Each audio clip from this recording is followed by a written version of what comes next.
What's up guys, welcome to Venture First. My name is Alex. In order to always venture deeper, one must venture first, and that is exactly what I am here to do. Today, I am going to read you an article and react to a video that I believe is at the end about when a challenger challenged Eminem during the rap battle montage in the movie 8 Mile. So Eminem is one of the biggest artists in the world. Obviously, if you're a fan of rap, if you're a fan of rock, if you're a fan of music in general, I guarantee you've heard a song or two by Eminem.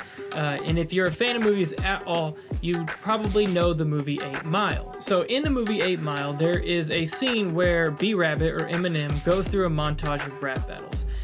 In video production and movie production, usually montages, scenes with people in the background, it is not uncommon for people to not be actually saying what they're saying. There's usually music playing, it's cut, cut, cut, cut, cut. The people, the actors, the extras, they usually aren't really involved in the scene. They're there to just make the scene more believable, more full, more like real life. So if you aren't familiar with movies in general, what I'm telling you is that they are generally fake, obviously. But I'm going to read you this article, and then I want to play this video. I have not seen this video yet, so you're going to get my initial reaction here. I think this is super interesting because usually movies are very cut and to the point. They are scripted. Everything usually goes exactly how they want them to go, and if they don't, they find a way to make it. So in this movie, it says the drama culminates in a climactic rap battle between Eminem's B-Rabbit and Papa Doc. I believe that's played by Anthony Mackie, who's also the Falcon. He's grown to be a success after this movie, and I think this is one of those movies that was really a big stepping stone for him. While holding a rap competition amongst them to keep up morale, the extras held an unofficial contest with the winner chosen to appear alongside Eminem in a small montage sequence. That may not seem like a big deal, but at the time Eminem was one of the biggest artists in the world, as he still is today, and being on screen during a good portion of a movie like that is huge for an artist's career. And as these were real artists in the background, that is major for someone like that. So it says Marv Won, the record producer and rapper, was the lucky winner of this competition, appearing beside Eminem in a sequence that was completely silent. Like I said, these people are supposed to just be there as extras, you know, but not actually saying anything, but it looks real. So even on stage when they're rap battling, they're usually just mouthing words and it looks like they're actually rap battling when they're really not. So he was told to pretend to rap, but saw the helpless Eminem as too much of an easy target not to exploit. So if there's a crowd of people there, he's saying, I might as well spit something at him, and if I can win, I beat Eminem in a rap battle in front of all these people while the cameras are rolling. And I think we're going to find out that probably wasn't a really good idea for him. So Eminem stated, I was told that the mics were going to be off when we were doing the montage scenes of Rabbit coming up through the ranks, and we were supposed to pantomime. So it means they're talking but not really talking, and things were just going to be cut to make it look like it, like I said. But for some reason, some of the mics were on, and they started going at me in front of the crowd. Further clarifying the situation, Marv Won told MTV, after I spit my verse, the crowd was loving me, so the competitor and him just couldn't let that go. I wish he wasn't as petty. I wish he was a bigger man and let me have my damn moment, but he didn't. That is classic Eminem. He wants to be the best. He doesn't really care about anything except for being the best at rap, and we've seen that time and time again through his career. So I think that's hilarious that he came back and actually spit back at him. It says, destroying Won in the rap battle, Eminem reportedly silenced the crowd of extras, with each one gaining a new respect for the rapper who carried an intimidating control over his performance.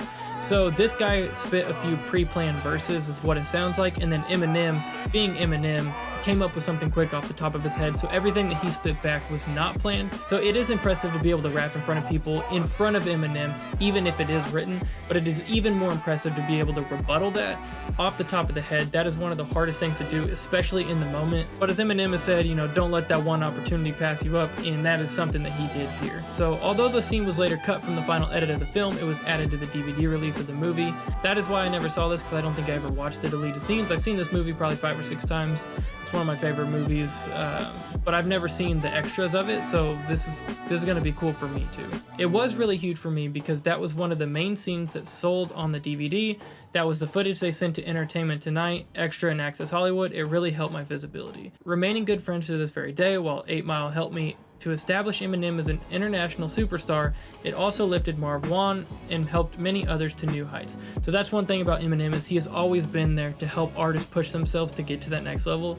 And this is just another form of that, even if it came at the expense of trying to embarrass Eminem in front of all these people in his own movie. He still helped him. It still got him tons of attention, and that's cool. That's what it's all about. So I'm gonna jump right into the video here. Alright, DJ, kick that shit. Okay, so this is the pre-planned verse by Marvel. Y'all ready for death? Y'all ready for death? Marv won the fat killer, the game that got ugly. Let's go. Yo, I seen your type before, you think you're tough. Battle you, bitch, you lucky I don't beat you up. In the game. So that's pretty common in rap. You think you're tough, I might as well beat you up. That's... Mr. Coast, I push your face back. You can't fuck with me, man, really, just face facts. If you versus me in a battle of 10 rounds, it's like Muggsy Bogues trying to buck with Jim Brown. Dumb as fuck. I'm the type to run amok, come in the club drunk as fuck, slap your bitch so we can buck. When I'm walking, type of man the size of damn. I think a lot of people, that line would have hit harder, but at this time he was already going through stuff with Kim, so I don't think he cared about that line at all. Theodore trying to take his ear off like Mike Tyson. I'm quite nice on fight night. Now why he popping shit, man? I thought he liked life. Apparently not. I'm incoherently hot. And if I miss you, then your parents will be shot. Yo, I'm a bad boy, bitch is on. I put 44s on your chest like you break my home. So that was pretty dope, but as a written, I will say, as a written, you have to come a lot harder at Eminem. If you think that's going to beat him, that's child's play to him. It was okay. Everything went according to plan during the first battle, but things changed when Marshall won the coin toss and had the opportunity to go second. He went second. 30 seconds. DJ, spin that sound. The crowd began to taunt him. They were taunting Eminem or taunting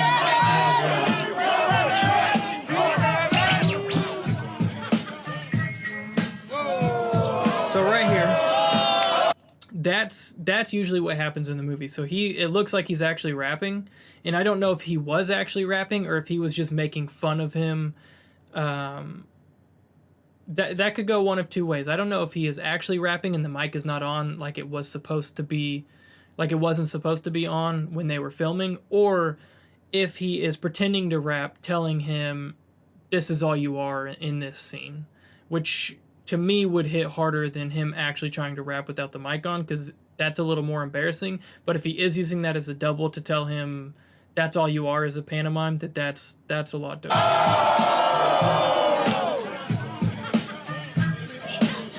Hold on, faggot. Let me turn this mic on. Don't think for a minute I'm gonna let you get away with that song. Cause that shit was whack. You ain't spitting. As a matter of fact, all of that shit was written. So he calls him out right there.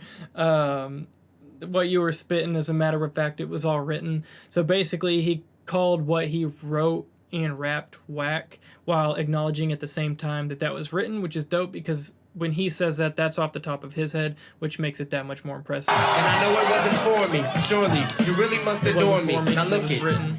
Yo, you might as well move to Italy. Look, this guy's ripped. Literally. So he's ripped because he was doing the play on words about boxing and beating him up, and he's ripped, literally. So Eminem just ripped him, which is a term, if you're not familiar with rap battles, ripping the beat, ripping your opponent. That means just digging in. I don't want to really fuck with this. On this microphone, I'm not snuffleupagus, but I don't give a fuck. Snuffleupagus, so, okay. You keep that dough rap and turn your ass back around with your fucking skull cap and your bandana or your motherfucking sweatband. Fucking with the style, you're a dead man. I ain't red man, but on this mic, yo, I pick it up. Just like your face when I have to rip it up. You don't want to see me. Yo. Okay. So that was cool. So he made a reference back to him. He mentioned something about Eminem's face. I forget exactly without looking back at it, but then he brought that back and gave it back to him as a rebuttal. So off the top of the head, to be able to be a minute deep into a freestyle and then still be able to rebuttal something that he said, that's impressive. So tell me what you think. Do you think Eminem won that battle? I personally do, just because it was off the top of the head and the other one was written.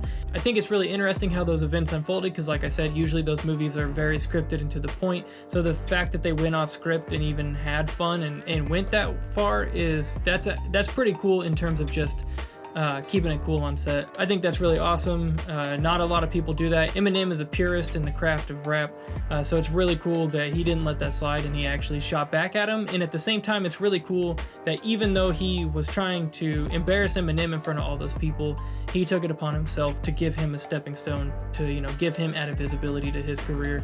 And that's one reason a lot of us admire Eminem. And that about wraps it up for this article. Thank you guys for tuning in. Please like, share, and subscribe. If you've made it this far, thank you. I really appreciate you. If you have anything else you want me to react to, please leave it in the comments. Remember, in order to always venture deeper, one must venture first, and that is exactly what I'm here to do. Thank you.